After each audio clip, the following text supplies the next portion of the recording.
So, everyone received the team news, yeah? Got that? Great. Okay, Roger, we'll start with you as always, and then we'll move on to Daily's briefing embargo till 10:30 tonight. You've all got squad news. No social media posting, please, during the broadcast part of the press conference. Roger. Hi, Jose.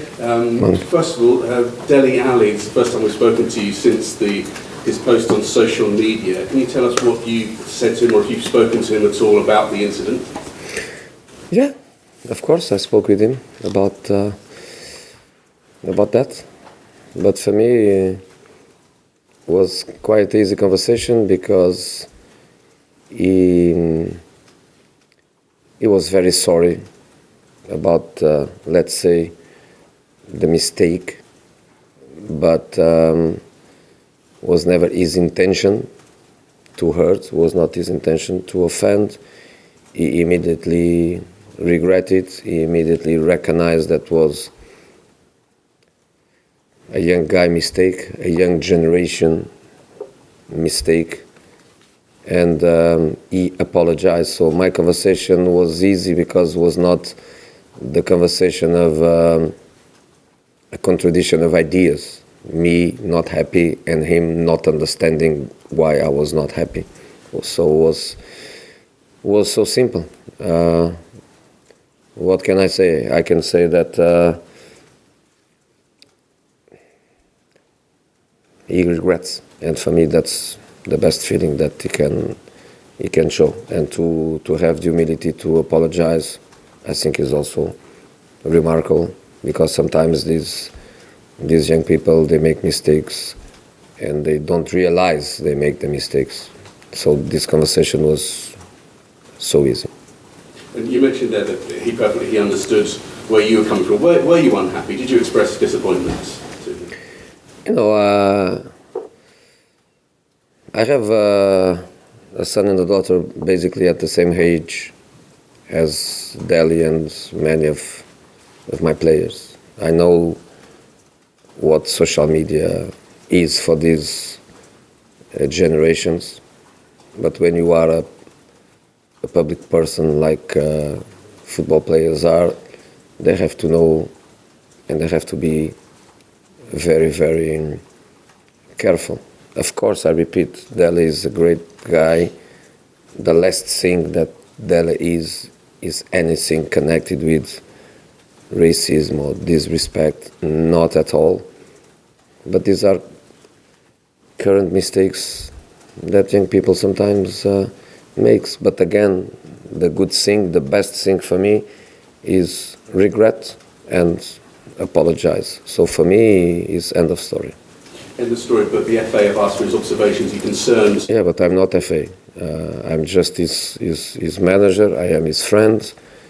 Again, I repeat, his same age, has two great kids that I have in my house, and I have to act as an educator, and I think the best way to do it is immediately his reaction. Again, I repeat, regret and apologize. So for me, it's game over. The post was about coronavirus. If I can just ask you about that, we're asking all managers at the moment. Have the club discussed it, about any sort of contingency, any plans, particularly with, you have large crowds coming to football matches and so on, and also looking forward to things like planning pre-season trips, because I know Spurs have been out to that region before in the past. Is that coming to the thinking and discussions at all? Not in this moment. Not in this moment. The only thing I can say is our solidarity with everyone fearing the situation, especially in China, but all over the world, is our solidarity with people already with problems related to the coronavirus, especially to the ones that died and for the families that are suffering. Solidarity is easy for us to say. Of course, we have our connection with Asia is obvious. Our connection with the Asian funds is obvious. So we care about it. Are we thinking about going to Asia in the next pre-season? Yes, we are. But of course, we need guarantees of safety for for our people. But in this moment, we are not thinking about us. In this moment, we are thinking about the ones that are there and the ones that are leaving the problem. You're back from your winter break. You didn't have as long as some other clubs because you had the cup replay, but have you felt that the time your players have had off has been beneficial? Are you noticing the benefits out on the training pitch? I'm happy that you don't ask about my winter break, because I was stuck for 3 days in Germany and I couldn't fly back. So that was my winter break. Couldn't leave Munich. Had to go by car from Munich to Stuttgart after 2 days and then get a flight in Stuttgart back to London. So for me it was not the best, but I was there and I saw the match, and for me it was great. For the players, I think they were in need, especially some of them, the ones without rotation, the ones without turnover, the ones that were playing every minute, the ones that were very close to play 30 minutes extra time against Southampton. For these boys come in a good moment. Do you ask me, is the perfect situation? I say no. The perfect situation would be for us to play against Villa tonight or tomorrow early, and then to have 3 or 4 days before Leipzig. In fact, Leipzig plays tomorrow afternoon, so it's not the perfect situation for us to play on Sunday. But since 2004 I am in this country and I know how it works, and I know that we have no protection at all before the Champions League matches. But we have to focus not now on Leipzig. Let's focus on Villa, and let's go there on Sunday for a very difficult match. You mentioned there you've got Leipzig coming up. It's the start of a run of very important fixtures in terms of Champions League and qualification for next year's Champions League, because you've got Chelsea. It's a very difficult week for us. And then, of course, we would like to play Chelsea on the Sunday after Leipzig, but no, we play Saturday, and we would like to play Saturday 5 o'clock, and we play Saturday 12 o'clock. So it's a really hard week for us. Sunday Villa, Wednesday Leipzig, Saturday Chelsea. But let's go match after match. And the first one, again, I repeat, always difficult. Villa Park, always difficult. Villa, good team, fighting to stay in the division. Self-esteem really high with the qualification to the Wembley final. Very difficult match. We have to go with all the potential we have, forgetting that 2 days after we have to play Leipzig. You mentioned that when you've been here since 2004, so you know the way the fixtures pile up. Are you resigned to that's the way it's always going to be, or do you still hold out hope that at some stage people will look at the way fixtures are structured and maybe have a bit of sympathy for players?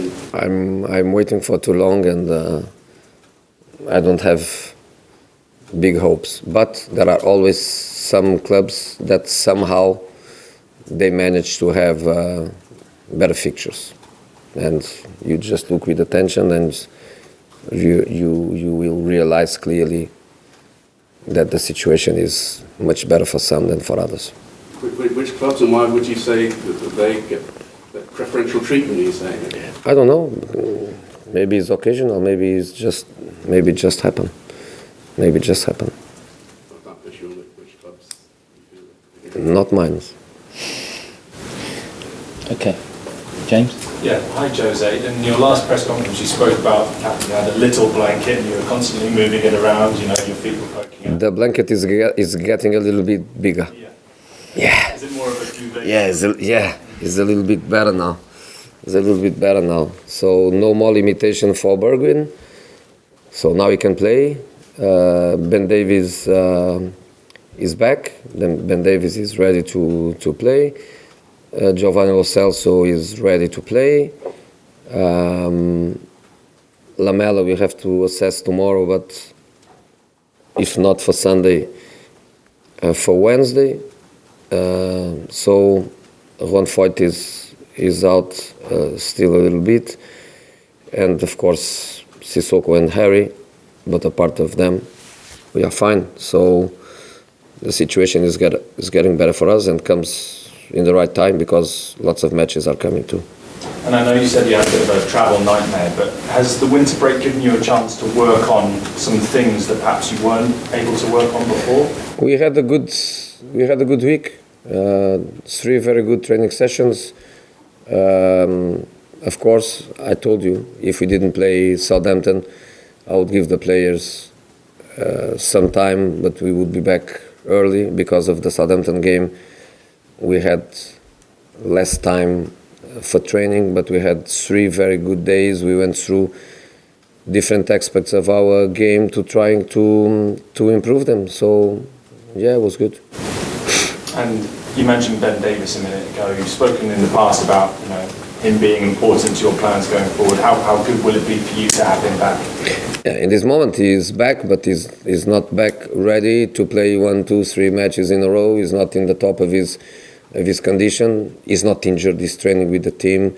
He can play at least minutes, and of course he's a player that we like very much because he's a natural left back. He's not an adaptation like Tanganga. He's not an adaptation like Sessegnon, which is much more a winger than a left back. But the time he was out was a great opportunity for others to play, and for Tanganga was in the end the opportunity of a life. He played already 6 or 7 full matches with Tottenham first team. For Ryan was the acceleration of a process. He played more matches than normally he would do, and even for Danny Rose was a great opportunity to play 3 very important matches. He played against Liverpool, he played against Olympiacos, probably the 2 more important matches that we had to play, and also against Bayern Munich in the Champions League. So also for Danny Rose, great opportunity to play 3 matches and to show me what he's capable to do. George. Jose, you mentioned Danny Rose. He said he didn't feel like he was given a chance. That's why I mentioned too. You don't think you totally disagree? I answered you already. Olympiacos, Bayern Munich and Liverpool. And I gave him a great opportunity to show me what he's capable of doing.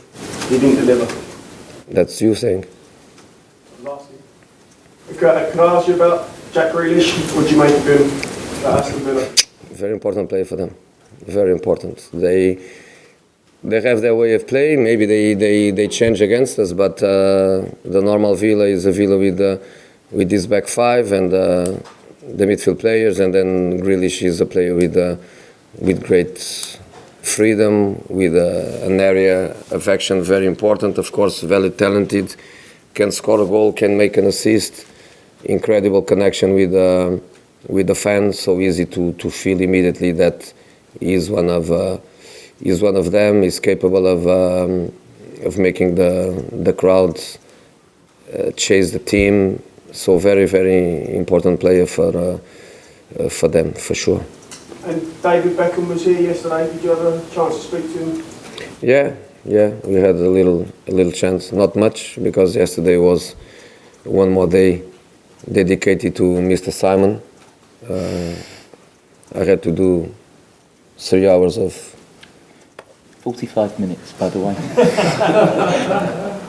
of what? International Interviews. interviews. But yes, David is a great guy, and even for the boys, it's very good to be with him. I invited him to go to the pitch, but he forgot his boots. What did you think of your new haircut? Of my new haircut? Yeah, Beckham. What did you say? Yeah, he had it already, same as me. Jonathan at the back, you ready? Yeah, last time we saw Jan Tongan very upset being substituted. Have you spoken to him over the last 10 days and how's his sort of mood and Fantastic professional. I can only say good things, not one bad thing. Come out upset, come out sad, yes, and I'm happy that he's like that. I'm really happy that a player wants to play and wants to give 90 minutes, and to come out sad, upset, angry. I accepted that very, very well, especially because he showed respect towards my decision and towards the team. And in the end of the game, 3 points for us, and not 3 points, qualification to the next round. And he was as happy as everybody else. And by the way, because you spoke about Jan, I connect immediately Jan with his big mate, Toby. Congratulations to Toby and to his family, because he was dad of a little baby last night, so everybody happy with that too. Well, you put everything over the weekend, then I'll already have some time away. For what? So they, Time away for what? because his wife, so they, No, his wife takes care of the baby. That's a top professional. His wife takes care of the baby. He was there in the moment. He stays there one more day with his wife, with his new baby, enjoying a great moment for the family. And tomorrow, back to his job. Ali. Jose, you said in your early weeks when you joined the club that you preferred a sitting player and a passer in your midfield from the duo. Giovanni Lo Celso, is he kind of making a play for that passer role now, or do you feel he fits better? I think Giovanni had first of all, he showed incredible personality, because clearly, and I'm not going to deny it also because it's easy for you to understand it, when he arrived, I didn't give him a big opportunity to play, or 1 or 2 or 3 matches in a row. So he had to be strong mentally to cope with that. I think when a new manager comes to the club and doesn't give you immediately chances, I think maybe you feel, wow, he's not in love with me. He was not as lucky as some other players. Some other players, I gave them immediately starting, I gave him immediately big matches to play, like I did with Danny Rose, for example. With Gio, no. So Gio had to be strong mentally to cope with that. And then, with this work, with this quality, with this personality, to be honest with you, I think he can play now. I think he can play everywhere. Everywhere. I think he can play number 10. I think he can play number 8. I think he can play double midfield player like he did already with wings, if I'm not wrong. He can play on the right side. He can play on the left, in spite of he prefers on the right and on the left. I think he can play everywhere. Everywhere. I'm so happy with him. And that's it. I like him very, very much. I really like him very much. Just one last one for me. Are you going to have to rotate a lot over these next 3 matches, or are you confident to place it fresh? Some positions we can, some other positions we cannot. That's the basic thing of it. They are not coming from a period of fatigue. You are right. They are not coming from accumulation of fatigue. But I think when you arrive on the 3rd match of the week, only with 2 days in between, and Saturday they cannot even sleep a little bit. They have to wake up 8 o'clock to go to Stamford Bridge and play. I think for the 3rd match, you have to be a little bit careful, and maybe you have to do a little bit of rotation in between matches. But in this moment, we focus on Villa. It's difficult enough for us to be sharing our concentration with other matches. Let's go for Villa, and for Villa we go with the best team possible to try to win the points. Okay, Stanley to finish, please. Tanganga has done very well when he got into the team. Has he done enough to deserve an improved contract and perhaps a permanent locker in the first team dressing room? He's already in the dressing room with Skip. Both fantastic kids, both kids that we believe a lot. The difference is with Jeffet, the big opportunity appeared. With Skippy, not yet. I didn't give him yet the big opportunity to start matches and play many minutes. But both in the first team dressing room, and of course our objective, what we are working on, is to make them Tottenham players for many years. Okay, have the cameras off now, please. Thank you.